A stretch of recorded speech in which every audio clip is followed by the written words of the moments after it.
Friends, எல்லாருக்கும் happy மகா சிவராத்திரி. காலையில் எல்லாம் முடிச்சிருப்பீங்கன்னு நினைக்கிறேன். வெல்கம் பேக் டு மகா ஸ்பைசி கிச்சன். இன்றைக்கி நம்ம சிவராத்திரி ஸ்பெஷலாக ஒரு ஜாக் ஃப்ரூட் பாயசம் தான் பார்க்க போகிறோம். நம்மளுக்கு இது சீஸ்னல் ஃப்ரூட்டுன்றதுனால எல்லாருக்கும் மார்க்கெட்டில் ஈஸியாக கிடைக்கும். ஒரு 10 நிமிஷத்தில் நீங்கள் சாமிக்கு நெய்வேத்தியம் இதில் பண்ணிடலாம். ரொம்ப டெலிஷியஸாக இருக்கும். உங்களுக்கும் காலையிலேருந்து ஃபாஸ்டிங் இருப்பீங்க, ஸோ அவங்களுக்கும் ரொம்ப நல்லாயிருக்கும். அது குழந்தைங்களும் ரொம்ப விரும்பி சாப்பிடுவாங்க. வெரி ஈஸி ப்ராசஸ் தான், கொஞ்சம் நேரம் தான் ஆகும்.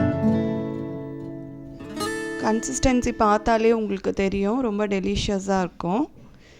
நான் இப்போது அந்த ஜாக் ஃப்ரூட்டை நல்லா க்ளீன் பண்ணி க்யூப்ஸாக கட் பண்ணி எடுத்து வச்சுருக்கேன். இதை நம்ம பாதி பிரிச்சுக்கலாம். க்யூப்ஸ் மட்டும் கொஞ்சம் தனியாக எடுத்து வச்சிடுறேன். மீதி கொஞ்சம் மட்டும் நம்ம மிக்சியில் கிரைண்ட் பண்ணி பேஸ்ட் மாதிரி பண்ணிவிடுவோம். நான் மிக்சி ஜாரில் இது போட்டுவிட்டேன். இப்போ நம்ம கிரைண்ட் பண்ணி பேஸ்ட்டாக எடுத்துக்கலாம் கொஞ்சம்.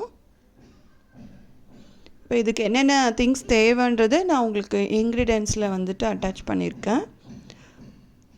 கீ, ஒரு 1/2 கப் சுகரு, கண்டென்ஸ்டு மில்க்கு, அப்புறம் நம்ம ஆல்ரெடி கிரைண்ட் பண்ணி எடுத்து வச்சுருக்கிற ஜாக் ஃப்ரூட்டோட பேஸ்ட்டு, சீசனிங்காக நமக்கு கேஷ்யூவும் ரைசன்ஸும் இருக்குது. இப்போ நான் ஒரு 3 டேபிள் ஸ்பூன் நெய் ஆல்ரெடி அதில் சேர்த்தாச்சு. அதில் ஜாக் ஃப்ரூட்ஸை நான் க்யூப்ஸாக வச்சுருந்தேன் இல்லைங்களா, அதை நான் அதில் சேர்த்துட்டேன். ஸோ ஃப்ரை ஆகிட்டுருக்கு. இப்போது நம்ம அதை கொஞ்சமாக சாட்டே பண்ணிக்கலாம். அது நல்லா கொஞ்சம் சாஃப்டாக சேஞ்ச் ஆகும். அது வரைக்கும் நம்ம கொஞ்சம் நேரம் அதை பண்ணிக்கலாம். இப்போ அது சாஃப்ட்னஸ் ஆனதுக்கப்புறமா நம்ம எடுத்து வச்சுருந்த ட்ரை ஃப்ரூட்ஸும் நான் அதில் சேர்க்குறேன். ஒரு 1/2 கப் ட்ரை ஃப்ரூட்ஸு. உங்களுக்கு என்ன ட்ரை ஃப்ரூட்ஸ் பிடிக்குமோ நீங்கள் சேர்த்துக்கலாம். அதில் நீங்கள் ஈவன் டேட்ஸ் கூட இதில் சேர்த்துக்கலாம், ரொம்ப நல்லாயிருக்கும்.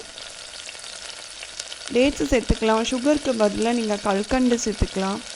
உங்களோட ஆப்ஷனல் தான் அது. இல்லை எனக்கு ஒயிட் சுகர் வேண்டாம் அப்படின்னு நினச்சிங்கன்னா நீங்கள் நாட்டு சர்க்கரையும் சேர்த்துக்கலாம். நாட்டு சர்க்கரை உங்களுக்கு அந்தளவுக்கு ஸ்வீட்னஸ் கொடுக்காது. ஸோ அதனால் கொஞ்சம் எக்ஸ்ட்ரா சேர்க்குற மாதிரி இருக்கும். நம்ம ஆல்ரெடி ஜாக் ஃப்ரூட்டை மிக்சியில் பேஸ்ட் பண்ணி எடுத்து வச்சுருந்தேன். ஸோ அந்த பேஸ்ட்டும் நான் இதில் இப்போது ஆட் பண்ணிக்கிறேன். எல்லாமே நமக்கு சாட்டே பண்ணும்போது அந்த அல்வா பதத்துக்கு வந்துடும். அது வரைக்கும் கீயில் தான் நம்ம பண்ணிக்கணும். அது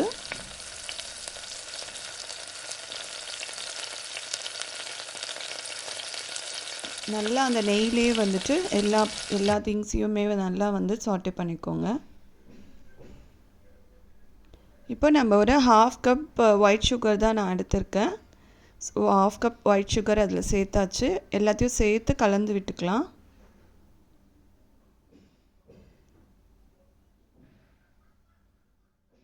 நல்லா இது கலந்து விட்டுக்கலாம். அந்த சர்க்கரை பாகு அதிலே நமக்கு கரைஞ்சிடும். இதுக்கப்புறமா நம்ம கொஞ்சம் எலாச்சி எடுத்து வச்சுருக்கேன். எனக்கு கொஞ்சம் தட்டி ஒரு 4 ஏலக்காவை தட்டி எடுத்து வச்சுருந்தேன், அதையும் சேர்த்துக்கிறேன். இப்போது இது ரொம்ப ஈஸி ப்ராசஸ் தான். கொஞ்சம் டிஃப்ரெண்ட்டாக நம்ம பாயசம் சாப்பிட்ணுன்னு நினைக்கிறோங்க. இந்த மாதிரி ஃப்ரூட்ஸ்லேயே நிறைய வெரைட்டி ஆஃப் பாயசம் இருக்குது. நம்ம சேனலில் உங்களுக்கு அதுவும் வீடியோ அப்லோட் பண்ணுறேன். ஸோ ப்ளீஸ் ஃப்ரெண்ட்ஸ், சப்ஸ்கிரைப் பண்ணிவிட்டு வீடியோஸ் பாருங்கள். அப்போ தான் என்னோடய அடுத்தடுத்த வீடியோஸ் நோட்டிஃபிகேஷன் உங்களுக்கு வரும். ஸோ சேனலுக்கு சப்போர்ட் பண்ணுங்கள். ஸோ நிறைய ஈஸி அண்ட் ஹெல்த்தி ரெசிபீஸ் நான் போஸ்ட் பண்ணுறேன் உங்களுக்கு. இப்போ நான் 500 ml மில்க் எடுத்திருந்தேன். ஆல்ரெடி பாயில் பண்ணி நான் எடுத்து வச்சுருந்தேன் மில்க்கு. அது நம்ம இந்த மிக்சரோடு சேர்த்தாச்சு. இப்போ எல்லாத்தையும் சேர்த்து கொஞ்சம் நம்ம அப்படியே கலந்து விட்டுக்கலாம்.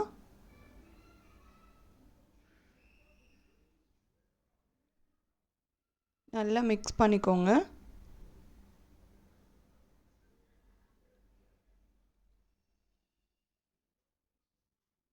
உங்களுக்கு அது பண்ணும்போதே சாப்பிட்ணுன்னு தோணும்.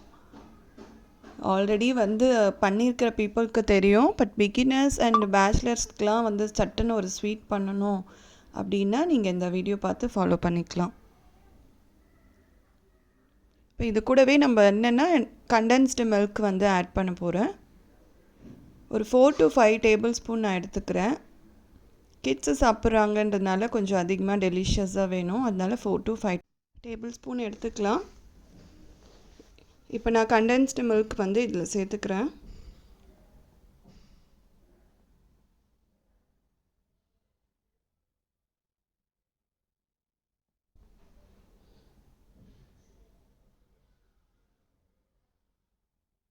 நல்லா அப்படியே நீங்கள் கிண்டிகிட்டே இருந்தீங்கன்னா கொஞ்சம் அந்த திக்னஸ் வந்து வந்துடும் உங்களுக்கு. ரொம்ப தண்ணியாக இருந்தாலும் இது நல்லா இருக்காது, கொஞ்சம் திக்கானால் தான் நல்லாயிருக்கும்.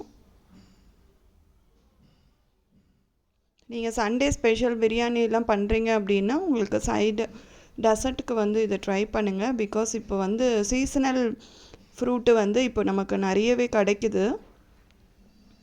இப்போ அடுத்த சீசனல் ஃப்ரூட் வந்து எல்லாருக்கும் பிடிச்ச மேங்கோ. அந்த மேங்கோ வச்சு என்னெல்லாம் டெசர்ட் பண்ணலாம் அப்படின்ட்டு நம்ம சேனலில் அப்லோட் பண்ணுறேன். உங்களுக்கு ஈஸியாக ஸ்டெப்ஸை நீங்கள் ஃபாலோ பண்ணிக்கலாம். நான் இப்போ கண்டென்ஸ்டு மில்க் வந்து அதில் சேர்த்தாச்சு. ஒரு 4 to 5 table spoon condensed milk எடுத்திருக்கேன். நல்லா மிக்சிங் கொடுத்துக்கோங்க. இது பண்ணும்போது நம்ம வந்து மீடியம் ஃப்ளேமில் வச்சு பண்ணுவோம், ஹை ஃப்ளேமில் வைக்க வேண்டாம். மீடியம் ஃப்ளேமில் வச்சுக்கோங்க. உங்களுக்கு அந்த திக்னஸ் வரும்போதே தெரியும். உங்களுக்கு லைட்டாக பாயில் ஆனால் போதும். ஆல்ரெடி நம்ம மில்க் பாயில் பண்ணி தான் வச்சுருக்கோம். எல்லாமே சேர்ந்து நமக்கு அந்த ஃப்ளேவர் அரோமா கிடைக்கிறதுக்காக தான் கொஞ்சமாக பாயில் பண்ண விடுறேன். அதுக்கப்புறம் நம்ம அதை ஆஃப் பண்ணிக்கலாம். அண்ட் ஃப்ரெண்ட்ஸ், சொல்ல மறந்துட்டேன், எல்லா ஒண்டர்ஃபுல் அண்ட் பியூட்டிஃபுல் உமன்ஸ் என்னோடய சப்ஸ்கிரைபர்ஸ் எல்லாருக்கும் ஹாப்பி உமன்ஸ் டே.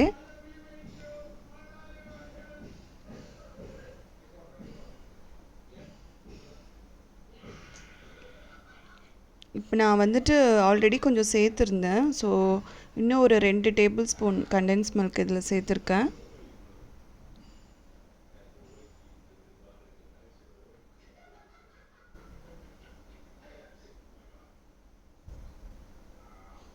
என்னோடய ரெசிபி நீங்கள் வந்து ஃபாலோ பண்ணுங்கள். ஸ்டெப்ஸ் ஃபாலோ பண்ணி பார்த்துட்டு ப்ளீஸ் எனக்கு கமெண்ட் பண்ணுங்கள். கமெண்ட் செஷனில் உங்களுக்கு எப்படி வந்தது அப்படின்றதும் எனக்கு வந்து ஷேர் பண்ணுங்கள். எனக்கு ரொம்பவே ஹாப்பியாக இருக்கும். ஸோ நான் வந்து அப்கமிங் வீடியோஸில் உங்களுக்கு வேறு ஏதாவது யூனிக்யூ ரெசிபீஸ் வேணும்னாலும் எனக்கு கமெண்ட்டில் சொல்லுங்கள். இப்போ நமக்கு டெலிஷியஸான ஜாக் ஃப்ரூட் பாயாசம் ரெடி ஆகிடுச்சு. லைட்டாக ஒரு கொதிச்சா போதும். எப்படி இந்த ரசம்லாம் நம்ம லைட்டாக கொதித்தோடனே ஆஃப் பண்ணுவோம், அந்த மாதிரி கொதிச்சாலே போதும். பாருங்கள், பார்க்கவே சூப்பராக இருக்கா? ரொம்ப திக்கான ஒரு கன்சிஸ்டன்சியில் சூப்பராக இருக்கும். ரொம்ப டெலிஷியஸாக இருக்கும். அது ஃபாஸ்டிங் இருந்திருப்போம் மார்னிங்லேருந்து. ஸோ ஈவினிங் வந்து நம்ம இது சாமிக்கு வந்து நெய்வேத்தியமாக எடுத்துகிட்டு வீட்டில் நீங்களும் கிட்ஸு எல்லாருமே வந்து இந்த ரெசிபி செஞ்சு டேஸ்ட் பண்ணி என்ஜாய் பண்ணிவிட்டு எனக்கு கமெண்ட் பண்ணுங்கள் ஃப்ரெண்ட்ஸ். என்னோடய வீடியோ பிடிச்சிருந்தா நீங்கள் சப்ஸ்கிரைப் பண்ணுங்கள், லைக் பண்ணி ஷேர் பண்ணுங்கள். மறக்காம எல்லாரும் மம்மி சேனல் சப்ஸ்கிரைப் பண்ணுங்கள்.